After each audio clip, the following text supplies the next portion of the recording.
Good morning everyone. বহু দিনৰ বন্ধৰ পিছত যেতিয়া কলেজ যাবলৈ হয় তেতিয়া বাৰু কিয় মুখতে পিম্পলটোৱে দেখা দিয়ে। মানে ইমান দিন একো নাছিল, যে আজি কলেজ যাবলৈ ওলালোঁ কালি ৰাতিয়ে পিম্পলে দেখা দিলে।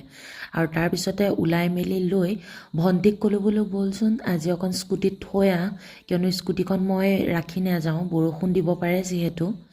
আৰু ক্লাছলৈ গ'লোঁ, গৈ পাইছোঁ ক্লাছ খালী, অকল আমাৰ বাইদেউ আহিছে আৰু মই গৈছোঁ। তাৰপিছতে কেণ্টিন গ'লোঁ আৰু আমাৰ কপালখনৰ নিচিনা কেণ্টিনখনো বন্ধ আজি। সেইবাবে তিনিওজনীয়ে পূৰা হাঁহিছোঁ, মানে নিজৰ ওপৰতে হাঁহি উঠিছে আৰু। তাৰপিছতে ওচৰতে থকা হোটেলখনত গ'লোঁ, তাতেই গৈ পেলাই সিহঁতেতো কচৰি অৰ্ডাৰ কৰিলে, মই চিংৰা খালোঁ আৰু আকৌ চাহ মিঠাই খালোঁ। মানে আমি ইটোৰ পিছত সিটো অৰ্ডাৰ কৰি কৰি খাই আছোঁ। ঘৰৰ পৰা কলেজলৈ যোৱাৰ সময়ত ইমান ধুনীয়া বতৰ আৰু অহাৰ সময়ত ইমান ৰ'দ, মানে মুখৰ ডিফাৰেঞ্চটো আপোনালোকে চাগে ধৰিব পাৰিছে যাওঁতে আৰু আহোঁতে।